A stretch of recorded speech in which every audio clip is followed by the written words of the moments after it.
ఈరోజు పచ్చి రొయ్యలు బెండకాయ పులుసు అనమాట. అదిరిపోవాలి. పసుపు అలాగే ఉప్పు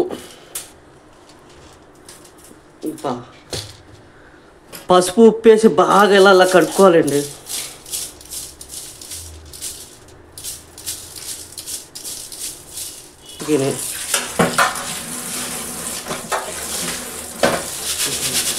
ఆ నరం తీయాలి. అందులో ఇసుక మట్టి అది తిన్న వేస్ట్ అంతా ఈ నరంలోనే ఉంటుంది. మనం చేపల మార్కెట్కి వెళ్ళిన రొయ్యల మార్కెట్ని వాళ్ళు తీరు, వాళ్ళు పైన తీసేస్తారు. ఓకేనా? మీరు ఎప్పుడు తెచ్చుకున్నా కానీ ఇలాంటి తోటి ఆయుధం తెచ్చుకోండి. జర జర జర జర జర జర జర జర ఇలా పోస్తూ ఉంటే చూసారా, ఇది వేస్ట్. ఇందులో ఇసుక చెత్త చెదారం దీని ఫుడ్డు అన్నీ ఇందులోనే ఉంటాయి. ఇది తీసేవాలి. గ్యాస్ తీసుకుంటున్నానండి. పులుసు పెట్టబోతున్నాం. ముందుగా గిన్నె పెట్టుకున్నాం కదా, ఇందులో రొయ్యలు వేసుకుందాం, పచ్చి రొయ్యలు. ఇందులో పసుపు నిమ్మకాయ తర్వాత ఉప్పు వేసుకుని బాగా కలుపుకుని కడుక్కున్నానండి. ఇలా పెట్టుకుని వేసుకుంటే ఇందులో నరం కూడా తీసేసాను అనమాట. బ్లాక్ది ఉంటుంది కదా నల్లది, వేస్ట్ తీసేసాం. ఇందులో నీళ్ళు ఏం పోయకూడదు, అయ్యే నీళ్ళు వచ్చేస్తాయి అన్నమాట. ఇప్పుడు మూత పెట్టుకుని 10 నిమిషాలు అలా మీడియం మంట మీద పెట్టుకుంటే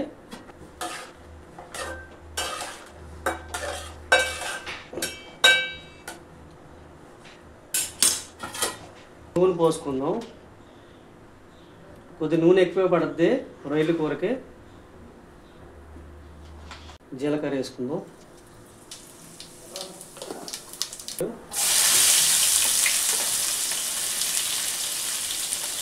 పచ్చిమిరపకాయలు కొద్ది, మా బాబాయ్ కారం ఎక్కువ తింటాడు అందుకే పచ్చిమిరపకాయలు ఎక్కువ వేస్తున్నాను. మీకు కావాల్సి వేసుకోండి.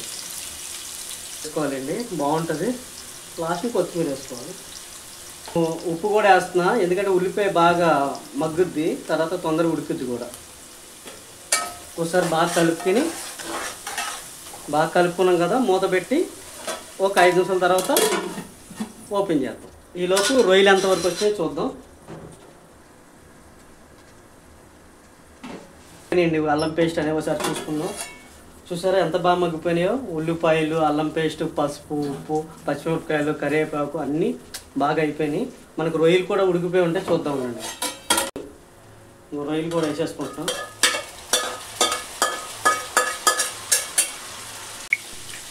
రొయ్యలు కూడా వేసుకున్నాం కదండి.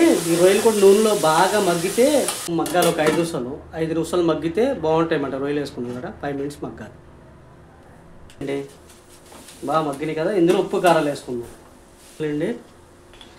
మీకు ఎంత కావాలో అంత వేసుకోండి. నేను ఏంటంటే మా బాబా ఎక్కువ తింటాడు కాబట్టి నేను ఎక్కువ వేస్తున్నాను. 2 స్పూన్లు కారం, పొడి 2 స్పూన్లు, జీలకర్ర పొడి 1/2 స్పూను.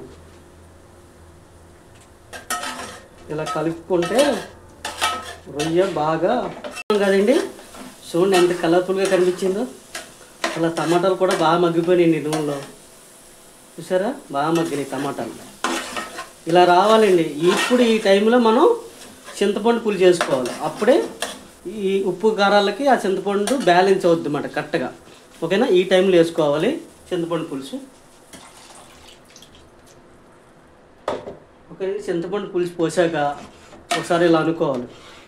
ఇలా కలుపుకుంటే ఆ ఉప్పు కారాలు ఈ పులుపులు మొత్తం ఈ రోజు కదా. ఒకసారి మూత తీసుకుని చూద్దాం. చింతపండు అబ్బా చూసారండి, చింతపండు పులుసు ఎలా మరుగుతుందో. బాగా మరుగుతుంది. ఇప్పుడు బెండకాయ అండి.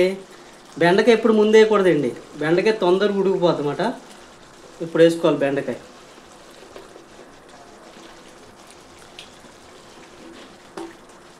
మంచి ఎర్రగా పచ్చగా కనిపిస్తున్నాయి బెండకాయ రొయ్యలు.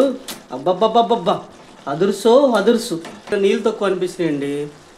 కొద్దిగా నీళ్ళు పోతే ఆ బెండకాయ ఆ రొయ్యి కూడా కొద్దిగా ఇంకేమైనా బ్యాలెన్స్ ఉంటే ఉరుగుతాయి అన్నమాట. ఓకేనండి? ఇలా నీళ్ళు పోసుకొని ఆ పులుసు కొద్దిగా నీళ్ళు పోసాం కదా, ఈ బెండకాయ ముక్క కూడా ఉడకాలి కదా కొద్దిగా, అందుకే వాటర్ పోసాను. ఓకేనండి? ఇప్పుడు మూత పెట్టేసుకుందాం. ఇలా కలుపుకోండి ఒకసారి. మ్యాక్సిమం ఇలా నూనె తేలిందంటే బెండకాయ రొయ్య అన్నీ ఉడికిపోయినాయండి పర్ఫెక్ట్గా. ఇప్పుడు ఈ బెండకాయ ఉడికింది లేదో ఒకసారి చెక్ చేసుకుందాం. అందుకే బెండకాయ లేట్గా వేసుకోవాలి. ఇలా బెండకాయ తింటేనే ఆ ఫ్లేవర్ ఉంటుంది చూడండి. అబ్బబ్బబ్బా, మా బాబాయ్కి బెండకాయ అంటే చాలా ఇష్టం అండి.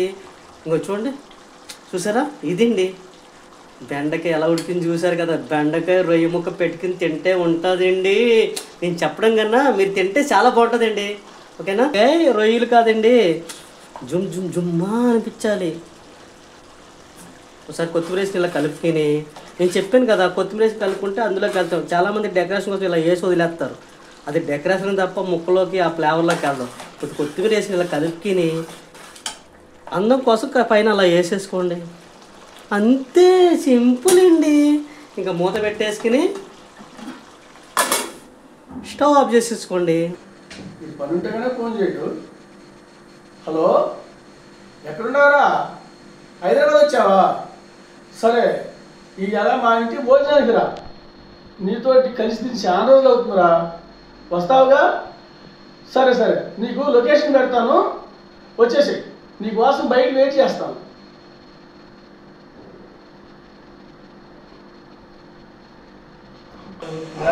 ఎన్నాళ్ళు అవుతుందో మనం కలిసి. అరే అబ్బాయి, బాబాయ్ తీసుకొచ్చేసారా? ఈరోజు నా స్నేహితుడికి నేను వడ్డించాలి. సింగాబి రంగు చీర కట్టుకున్న చిన్నది, దాని జుమ్మదియ అందమంతా చెంగులోనే ఉన్నది. ఒరే అబ్బాయి, పట్టంగారా? సరే బాబా. అరే అక్కడ పెట్టరా, మా చిన్న స్నేహితుడికి నేను వడ్డించుకుంటాను.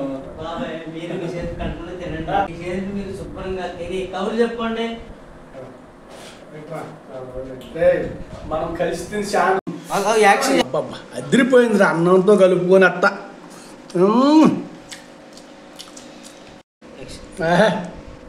బెండకాయ ముక్క చూసావురా? అబ్బా, అన్నంతో కలుపుకొని అట్ట నోట్లో పెట్టుకుంటే అబ్బబ్బబ్బా. మా చిన్నాడి స్నేహితుతోటి మేమేం తిన్నారో మీరు చూశారు కదా. మీరు మీ చిన్నాడి స్నేహితుతోటి వంట చేసుకొని ఏం తిన్నారో గుర్తుంటే కామెంట్లో పెట్టండి. హాయ్.